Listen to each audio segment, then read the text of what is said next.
Evidentemente los temas de estos días es la emergencia por la inseguridad ciudadana que está enfrentando el país, el tema de la recesión económica, y estamos justamente enfocados en estos temas que son pues la problemática del día, se podría decir.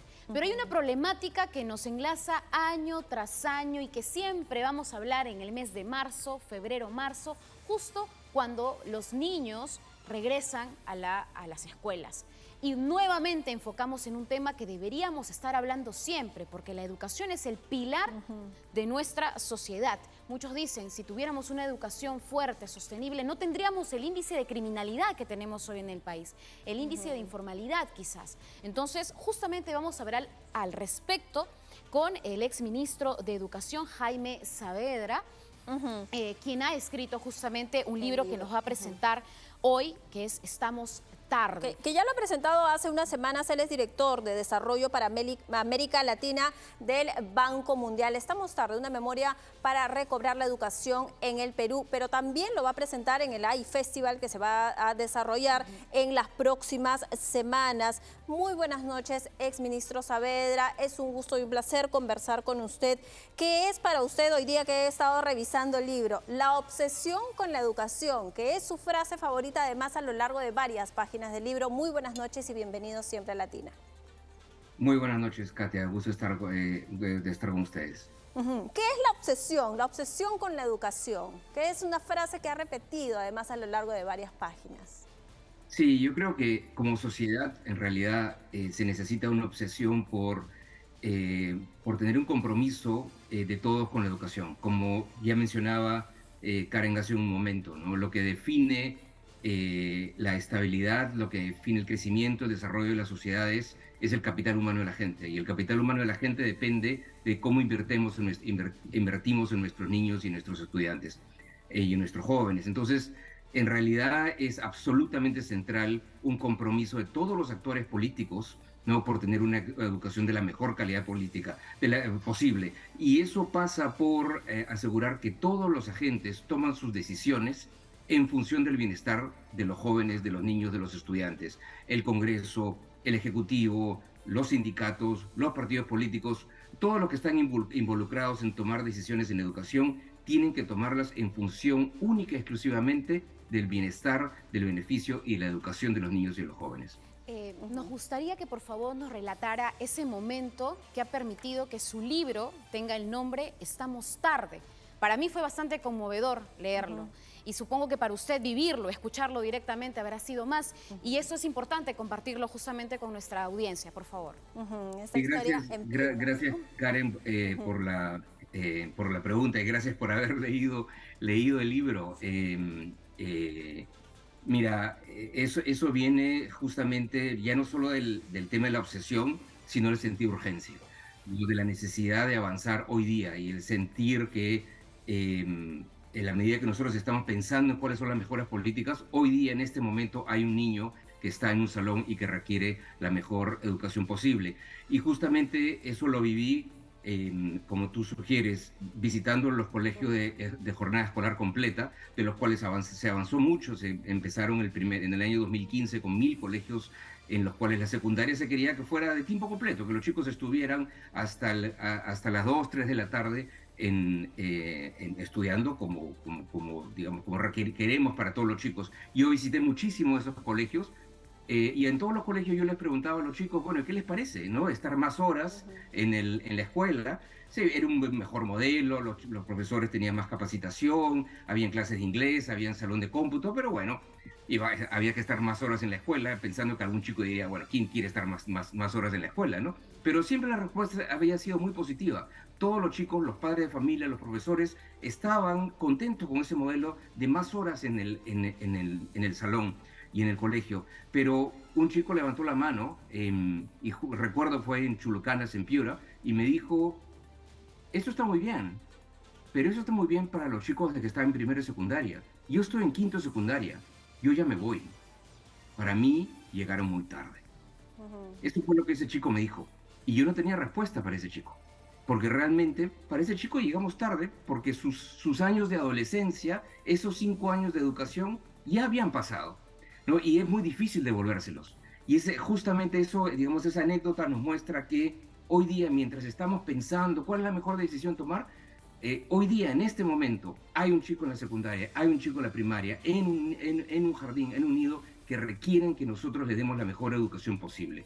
Por esos chicos es que tenemos que tener un sentido de urgencia y no podemos esperar. Señor Saavedra, otra de las páginas, otro de los episodios que cuenta en su libro es el día que se entera de la censura en Ayacucho, de la censura del año 2016. Usted estaba en Ayacucho también compartiendo con algunos alumnos y usted siguió la actividad. Cuando usted le avisa a una persona, aprobaron la censura, pero usted decide continuar con la actividad, ¿es porque sintió que no se hizo suficiente los 3 años que usted estuvo, porque falta hacer más por la educación? ¿Qué es más falta? ¿Qué es lo que falta o es que está retrocediendo? ¿O qué está pasando? ¿Cómo la ve?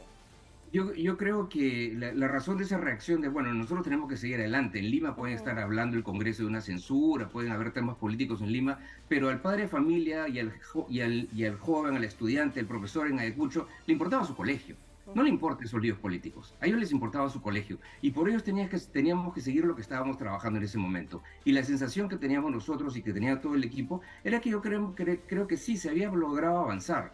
Pero como siempre decía, era como si hubiéramos trepado una montaña y hubiéramos subido los primeros 1000 metros de una montaña, y eso está muy bien, pero es una montaña que tiene 8000 metros, que hay que seguir subiéndola, ¿no? Entonces, sí, se mejoraron los aprendizajes de los chicos, a los profesores se les empezó a contratar de manera meritocrática, se avanzaron con los colegios de jornada escolar completa, se hicieron los colegios de alto rendimiento, pero falta mucho.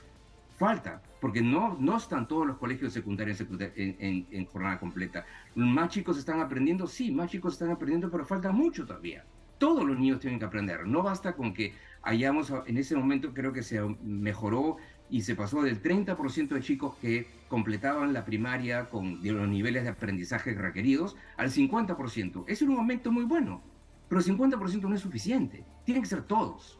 Todos los niños tienen que acabar la primaria con las competencias fundamentales y todos los niños tienen que pasar a la secundaria, una secundaria que le dé todo el estímulo que requieren. Entonces, sí, se hicieron avances, pero se les requiere muchísimo más. Y hoy día también, ¿no? Se necesita esa obsesión, como decías, Katia, al comienzo, y se necesita ese sentido de urgencia, ¿no? De cómo logramos avanzar para darles la mejor calidad de educación posible a todos nuestros niños, no a unos cuantos, a todos nuestros niños.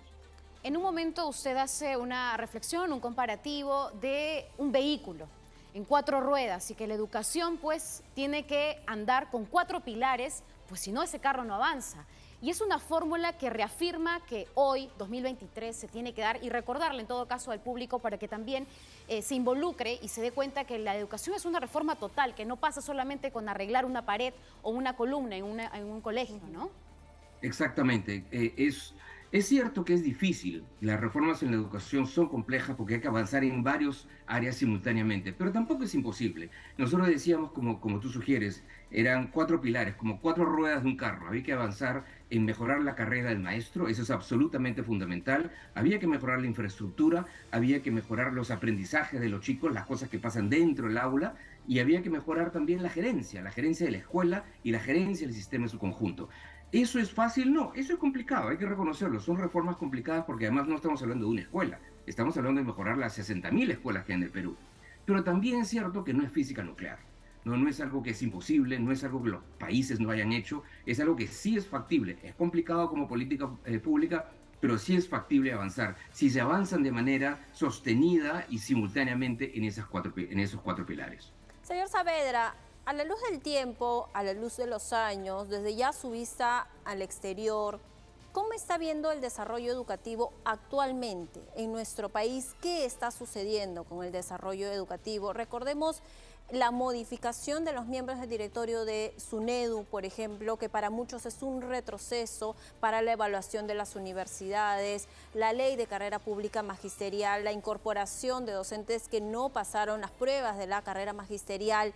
¿Qué está pasando en la educación de nuestro país actualmente? ¿Hay esperanza o no hay mucha esperanza? Mire, yo creo que siempre hay esperanza, siempre y cuando tomemos decisiones, como le decía al comienzo, en función del interés, única y exclusivamente en función del interés de los estudiantes, de los niños y de los jóvenes.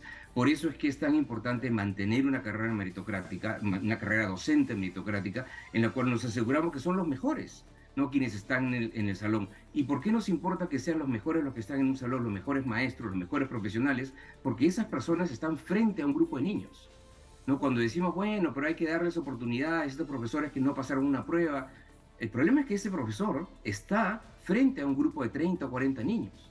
Entonces, ¿qué nos importa? ¿Nos importa el maestro? Por supuesto que nos importa el maestro, pero nos importa el bienestar de esos 30 o 40 niños que están estudiando con ese maestro.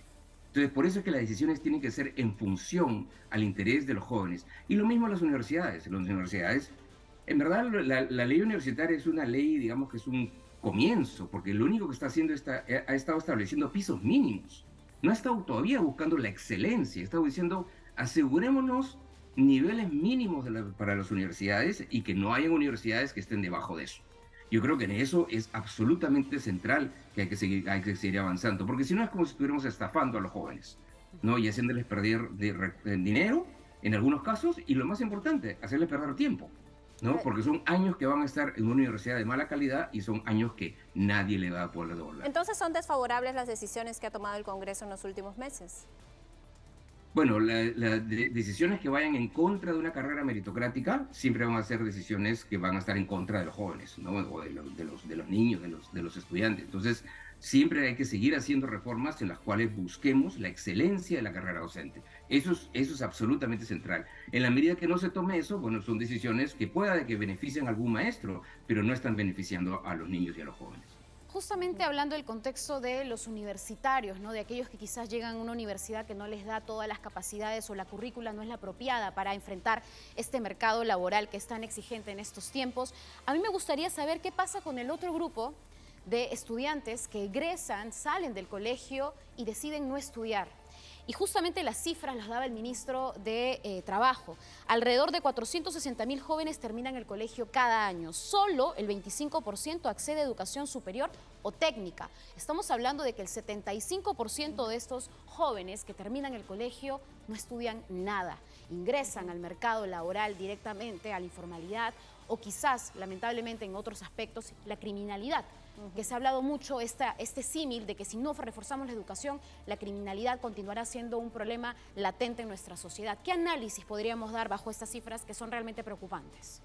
Sí, son efectivamente preocupantes y tú tienes toda la razón, que por un lado nos preocupan chicos que estén accediendo a la educación terciaria y nos preocupa que sea de mala calidad, ¿no? Y eso ya es un problema grave. Pero como tú dices, también es un problema grave que hay muchos chicos que o acaban la secundaria y no continúan en ningún tipo de educación terciaria o ni siquiera acaban la secundaria. Recuerda todavía en el Perú las tasas de matrícula en la educación secundaria no son 100%. No son bien altas los primeros años de secundaria, pero luego van bajando. Entonces sí nos preocupa asegurarnos que los chicos completen la secundaria y tiene que ser una educación secundaria de excelente calidad. Porque si fuera una educación secundaria de excelente calidad, esos chicos podrían insertarse aún solo con secundaria de una mejor manera en el mercado de trabajo. O si ellos tuvieran que crearse su propio empleo, sería un empleo de mejor calidad. Por eso, otra vez, la necesidad y la importancia de invertir más en la educación, incluyendo la educación secundaria. Y por eso, otra vez, regresamos al tema de los maestros. Porque el elemento más importante para definir la calidad educativa en cualquier país del mundo, la define el maestro. La infraestructura es importante, las computadoras son importantes, la tecnología es importante, pero lo más importante es el factor humano. Lo más importante es quiénes están en las aulas enfrente de nuestros estudiantes. Y eso importa para la primaria y eso importa para la secundaria. Ahí es donde tenemos que seguir prestando la atención de la sociedad en su conjunto y de todos los que toman decisiones. Señor Saavedra, ¿qué pasó el 2020 y 2021? Los 2 años de pandemia, básicamente, tanto para los niños que perdieron 2 años de primaria, que lo tuvieron que hacer a nivel virtual, para los jóvenes que terminaban la secundaria y que no llegaron a terminarla de manera presencial en los colegios. ¿Es verdad que se trata de promociones perdidas? ¿Cuál es el balance que se hizo en ese momento de los estudiantes de primaria, de secundaria y del nivel superior también? El balance lamentablemente ha sido muy negativo. Las 2 regiones del mundo en las cuales los cierres escolares fueron los más largos fueron Asia del Sur, ¿no? India, Pakistán, Bangladesh y América Latina. En América Latina, con algunas excepciones en algunas provincias, en la Argentina, en el Uruguay, lamentablemente el resto de América Latina tuvo los cierres escolares más largos que hemos visto en el planeta. Entonces, incluyendo lamentablemente el Perú. Y los chicos estuvieron 2 años, 2 años, completamente desconectados del sistema escolar. Ahora, es cierto que algunos chicos tuvieron algún enganche con el sistema educativo porque pudieron tener clases por Zoom con sus profesores o conectándose por WhatsApp, pero eso fue la minoría. La mayor parte de chicos estuvieron desconectados del sistema escolar. Los impactos más graves, más negativos, han sido mayores en los niños más pequeños. Los chicos que podían haber ido a la educación inicial, los chicos de 4, 5, 6 años que podían haber ido a la educación inicial, esa educación inicial desapareció. Y es la que se sabe que es la que tiene mayores retornos desde el punto de vista de los ingresos económicos en el futuro. Es esos años de educación inicial. Eso desapareció completa y absolutamente en el Perú y en muchas otras partes del mundo. Y luego los chicos de la primaria tuvieron un enganche muy pequeño, y lo que nosotros estamos calculando, ya en algunos países ya han habido evaluaciones post pandemia, es que básicamente ha sido 1 a 1, ¿no? Un año perdido de clases ha sido un año perdido de aprendizajes. Entonces, a menos que hagamos, ¿no?, una aceleración muy marcada en los próximos años, estarían los chicos que pasaron, digamos que les tocó estar en la escuela, o les debía haber tocado estar en la escuela durante la pandemia, son chicos que pueden haber perdido 2 años enteros de aprendizajes, lo cual es gravísimo en términos de sus ingresos futuros y en términos de su productividad futura. Ahora, ¿no hay nada que hacer? No, sí se puede hacer, sí se puede recuperar, ¿no?, durante el ciclo escolar esos años perdidos. Pero eso implica que tenemos que tener políticas, ¿no?, que sean muy agresivas en términos de aceleración de los aprendizajes, para que de aquí a algunos 3 o 4 años podamos decir, este chico avanzó suficientemente rápido como para compensar esos 2 años perdidos, ¿no? Entonces sí se requiere un sistema educativo que incorpore estas pérdidas, que internalice que efectivamente los chicos han estado fuera del sistema y que tienen que acelerar sus aprendizajes de una manera completamente distinta a que si no hubiera habido pandemia. Justamente bajo estas políticas agresivas que usted está mencionando, ¿cree usted que la situación que hoy enfrenta el país en cuanto a recesión económica, seguridad ciudadana, está distrayendo estas acciones? Parece ser pues que nos estamos olvidando de los efectos durísimos de la pandemia en la educación. No hay cifras todavía que nos relaten exactamente cuál ha sido el efecto en los estudiantes, pero con nosotros como reporteros vamos a las calles y conversamos con los padres y nos dicen, mi hijo está en 3er grado de primaria y no sabe leer. Pasaron 2 años en, digamos, pandemia, y yo no sé enseñar a mi hijo. Yo no soy maestra, yo soy mamá, pero no soy maestra. Entonces, ¿siente usted que lamentablemente esto va a poder seguir en esta situación, considerando que tenemos otros problemas de inmediatez, de urgencia, como la seguridad y la economía, que distraen estos temas que también son vitales? Sí, pero no debería. No debería, porque no hay nada más importante, ¿no?, que la educación de los chicos, y no hay nada más importante que el futuro de nuestros hijos, ¿no? Entonces, el que haya recesión, que haya problemas económicos, eso es lamentable, pero eso no tiene por qué ser una excusa por no invertir bien y no poner todos los esfuerzos necesarios en la educación de nuestros hijos. Yo acabo de estar hace 2 semanas en Mendoza, en Argentina, y Argentina está viviendo una crisis económica muy complicada, ¿no? Y Mendoza es una provincia en la cual la manera como nosotros describimos que los chicos regresaron a la escuela, decimos las escuelas regresaron con furia, en el sentido que regresaron y pusieron tutores, alargaron el ciclo escolar, invirtieron mucho más en la capacitación de los profesores, trajeron acompañantes docentes, implementaron un conjunto de intervenciones y de programas para tratar de acelerar los aprendizajes. Y eso en una provincia, en un país que está viviendo una recesión también, que está viviendo una crisis económica complicada, ¿no? ¿Por qué? Porque había una autoridad que dijo, nosotros tenemos que asegurarnos que estos chicos recuperen el tiempo perdido. Entonces, a lo que voy con ese ejemplo, y lo menciono porque acabo de estar en Mendoza hace 2 o 3 semanas, que sí se puede. En el medio de una crisis complicada, uno puede decir, a mí me importa muchísimo el futuro de nuestros hijos. Ahora, yo le quería preguntar también, un poco también para ir cerrando, el nivel de un joven que sale de la secundaria, de la educación pública, y uno que sale de la secundaria, de la educación privada, ¿es el mismo? Mira, depende. Siempre hay estudios que muestran que el colegio privado está mejor que el colegio público, ¿no?